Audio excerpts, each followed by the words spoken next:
Vamos falar com a Luísa Moraes Abreu Ferreira, que é professora de Direito Penal da FGV de São Paulo. Luísa, muito bem-vinda, obrigada pela sua participação aqui no Mercado Aberto.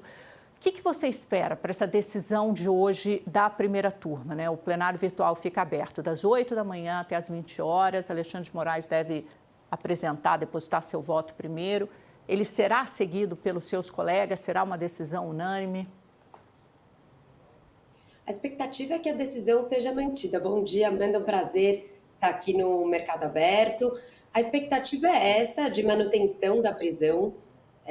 Naquele começo, ali nas primeiras horas da manhã seguinte à decretação da prisão, ainda havia algum tipo de dúvida, será que esses fundamentos da prisão se sustentam? Mas, como você bem disse, quando vem o vídeo do ex-presidente Jair Bolsonaro e que ele confessa ter propositalmente, aí insulto ou não, a gente pode conversar sobre isso, mas propositalmente mexido e colocado o ferro de solda na tornozeleira, isso torna-se um motivo até de sala de aula, de livro, de fundamento apto à decretação de uma prisão preventiva.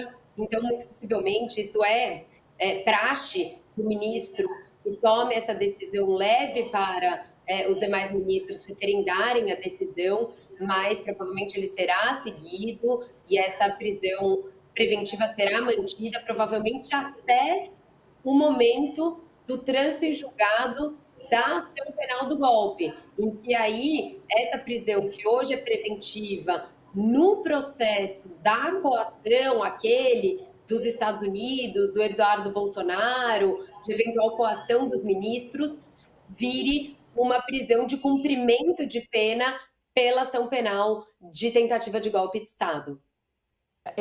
Já saiu o voto do Moraes, tá? Vou até colocar no telão para vocês. É um voto de 14 páginas, então ele foi o primeiro a depositar aí a sua decisão. O senhor ministro Alexandre de Moraes, submeto para referendo na primeira turma do Supremo a decisão monocrática por mim proferida nestes autos em 22/11 nos seguintes termos. Aí ele repete, né? E fala de toda a história do Flávio Bolsonaro, da convocação da vigília, da repetição do modus operandi da organização criminosa, fala da fuga dos aliados Carla Zambelli e o Ramagem, o Alexandre Ramagem. Não há dúvidas, portanto, aí no finalzinho, né, sobre a necessidade de conversão da prisão domiciliar em preventiva em virtude da necessidade da garantia de ordem pública. Jair Bolsonaro é reiterante no descumprimento das diversas medidas, conforme detalhado anteriormente no relatório do presente voto em 21 e tal. Descumpriu a medida cautelar de utilização das redes sociais, tal. Aí ele faz um pouco de uma retrospectiva, né, do que já foi acontecendo. O relatório juntado em 22 apontou que o equipamento possuía sinais claros e importantes de avaria e tal. Diante de todo o exposto, voto no sentido de referendar a decisão de converter as medidas cautelares anteriormente impostas em prisão preventiva de Jair Bolsonaro.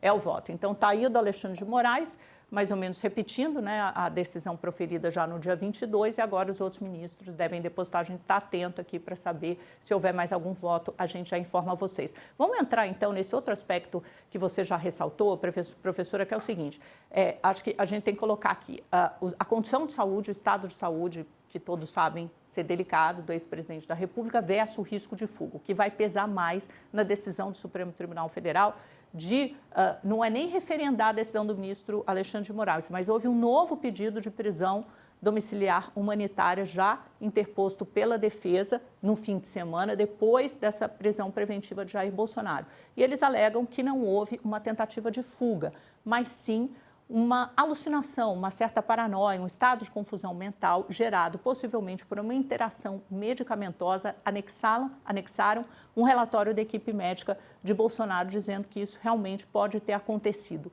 Isso para de pé? Como isso deve ser avaliado pelo Supremo? E é possível provar que houve, de fato, esse estado de saúde de confusão mental? Amanda, em princípio, os indícios são todos de tentativa de fuga. Quando se tenta romper uma tornozeleira eletrônica, a ideia primeira olha, o indício aqui é de que alguém está tentando fugir. É possível que tenha tido outro motivo para o rompimento da tornozeleira eletrônica, é sim possível. Mas agora, o ônus de comprovar isso é da defesa. Se a gente tem falado, na época do julgamento da ação penal do golpe, que o ônus de comprovar que houve uma tentativa de golpe era todo da acusação, neste momento, o indício é de tentativa de fuga. A defesa que terá que fazer uma prova de que aquilo não era uma tentativa de fuga, era qualquer outra coisa que estava se passando ali dentro daquela casa e que era um estado psíquico tal que fez o ex-presidente mexer nessa tornozeleira, não para fugir, mas porque ele estava tendo algum tipo de alucinação, ou uma paranoia, ou ouvindo vozes, num estado de comoção, de confusão tal, que ele não era capaz de enxergar o mundo tal qual ele é. É possível que isso tenha acontecido? Sem dúvida nenhuma. Agora, quem vai ter que fazer essa prova é a defesa. Eles já começaram. Houve um medicamento novo que tem esse possível efeito colateral de confusão mental. Pode se provar, por exemplo, mostrando vídeos do ex-presidente naquele momento ou pouco antes disso, eventualmente falando algo que não, né, aparentemente demonstraria essa confusão mental. Do meu ponto de vista, inclusive, o vídeo que foi mostrado ali, em que ele conversa com aquela agente policial, em que ele tá com a voz um pouco arrastada, poderia mostrar que ele poderia ter tomado um remédio que ali, eventualmente, não fez muito bem.